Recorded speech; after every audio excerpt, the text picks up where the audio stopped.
So I spend approximately $1,000 a month on shipping supplies. That includes bubble wrap, bubble pouches, bubble mailers, boxes, tape, label printers for the thermal printer. There's a lot of stuff that goes into office supplies, especially when you kind of grow to a volume we are here on eBay.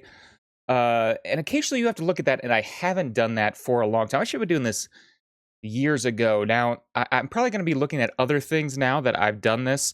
Now, I've always heard about American Bubble Boy. Now, I'm not sponsored. Don't have an affiliate code or link, whatever. But I've been watching some resellers on eBay or on YouTube for a while now. They always have them listed down there, and I was fine with the person I was buying off of on eBay.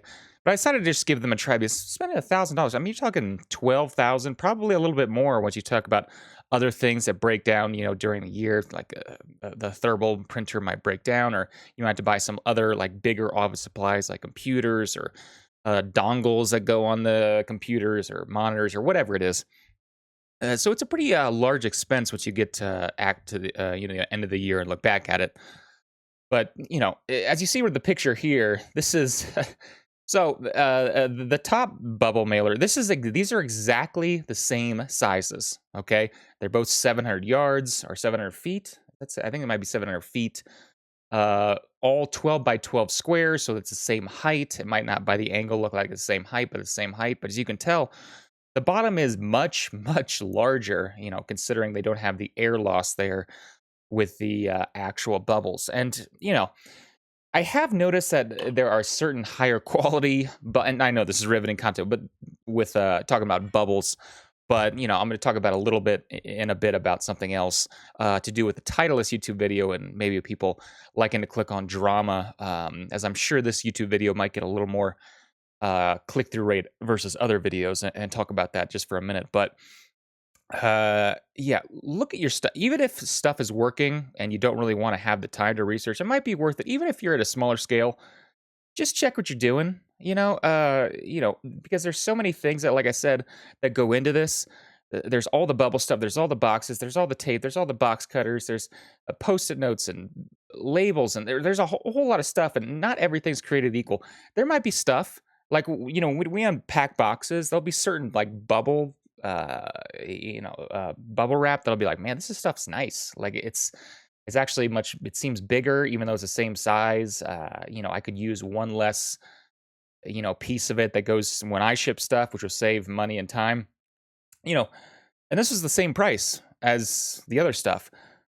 So you might actually research, you might find something that's more expensive, but it's going to actually increase your customer service, which is going to increase people coming to you, maybe more buyers like you, maybe better feedback, maybe that case that you sent, PSA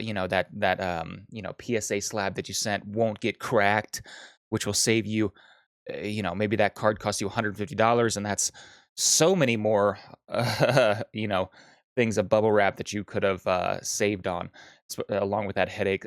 There's a lot of stuff. Review your stuff. It doesn't have to be like every month. Could be every year. I don't know. Just make it a little experiment, right? And I made that mistake, and I need to really look at other stuff because it becomes a pretty large expense, especially when supply chains actually start to get bogged down. I mean, we know the card saver ones, the stuff that you put your cards in to get graded at PSA. I mean, those things were like pennies a piece, and then they became like they skyrocketed in price just due to supply constraints when 2020 came around.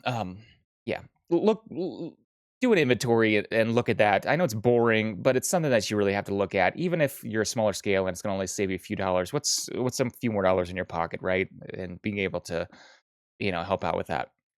Anyway, the last half of this video, just a couple of minutes, I want to say that is, when you're building your brand on YouTube and social media, and I talked about this in the last video, like how or a couple videos ago when someone had a comment about how to kind of grow, their stuff and their online presence. And I said, like, social media is a big, huge thing because especially with a business industry like this, where you're selling other people's stuff for you. If you want to sell unweighed packs for people, if you want to do like middleman grading, so all this stuff is built on trust, right? I mean, people have to send you your stuff without them really knowing you. They have to trust that you're not like weighing packs.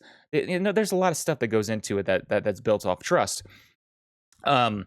So when you're starting to build that media, or that social media presence, whatever it is, just know that you can do a little cheat code, right? And that's the hate clicks, that's the drama kind of thing. Now, there are people that create huge drama brands, and they can create millions of, so it works on that end. But there's also people who do just like family friendly content, and that works. There are people that just, everything works. There's not something where you're like, hey, if I do this it's not going to work, and if I do this it works.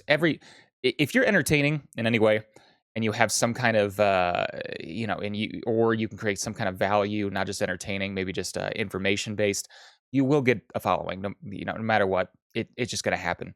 But I've noticed, especially in the collectibles world, that if you're a little more drama based, you will get more clicks on average. Now, will that consistently build throughout the years? I don't know. I mean, there are people, like I said, build brands on other things that are just like drama alert channels, that can get that. But um, you really have to, when you're building that, from that question a few days ago, you have to question really what you're going to build toward the future. And I fell in that trap. I mean, I did some kind of, I call it truth bomb videos, where I was just kind of ranting and raving, and that's not really. I've done a whole lot of different YouTube videos, the clickbait thumbnails, or the clickbait titles, which I always seem, I always seem to talk about it in the video, but sometimes, like, it wasn't as dramatic as the title actually stated, right?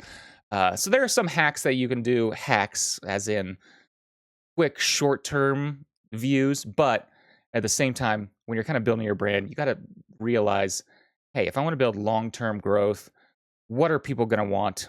Do they want that, or they want someone who's, a trusted source for, different actual avenues of being able to help you in this unregulated market? And that's the biggest thing too. I mean, guys, there are scams that happen all the time in regulated markets, okay?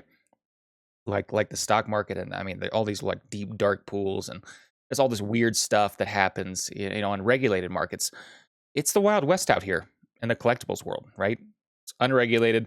There's a lot of people that don't pay their taxes that they should. I'm going to harp on that a little bit. Probably every other video, but there's a lot of unregulated stuff. So people who are trusted are going to go up above the rest. So if you want to do those pretty clickbait thumbnail, clickbait title stuff, you probably will get some clicks. You absolutely will. And it might actually work, but in the long run, you have to think about, hey, is this really what I want to build it on, and really move forward. Anyway, that's all I have for today.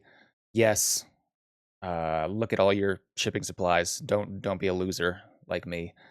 And yeah. Anyway, that's all I have for today. Thanks again for watching. We'll talk to you again soon.